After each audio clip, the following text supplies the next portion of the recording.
About 8:30, cruising around on my beat with my partner, and but we're on single cars, solo cars. The wind started to pick up. 10:30, they started asking for deputies to go up Porter Creek Road to start evacuations. Got as many people as we could. I made it down to the lodge. There was a line of cars coming off of a road called Cresta Road, just the road right next to the lodge. And there was a line of cars, like 4 or 5. So I pulled in there. I knew there was like 5 or 10 houses up there, and asked the first car, is there anybody left? And they said, yeah, there's one couple. They're right above the lodge at this house. The fire was everywhere. So I get to their house. They're looking for their cats. Help them get 3 out of 5 into the truck. I finally told them, you need to get out now.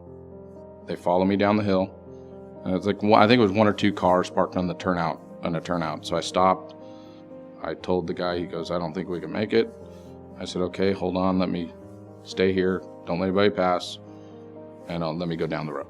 And I think that's about when my sergeant said, don't try and come down. So the only place I can think of was the lodge. At one point, I told everybody, stay there. I had a couple of guys, I said, don't let anybody leave. And I took off and I went east, thinking we could see if we can get out there. And we got to Lock Haven Drive, nothing, just a wall of flame. Came back, and at that point I told everybody, if it overruns us, make sure your windows are covered. I said, take blankets, nothing plastic, whatever you have that's not really flammable, and put it against your windows. If I tell you, get in your car and stay there until I tell you to get out. That happened once, where we thought it was coming. It was probably 6:30, I'm guessing. And I decided, hey, you guys stay here, I'm gonna drive down the hill. And right about that time, I heard my sergeant say, he's coming up.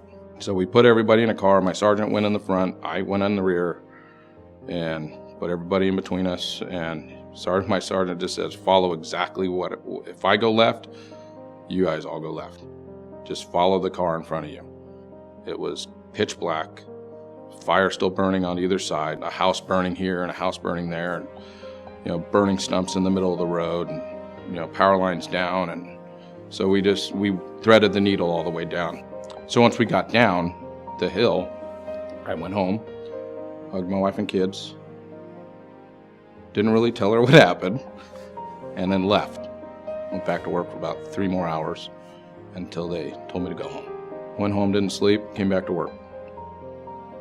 Did that for 13 days. Everybody that worked that night did they were amazing.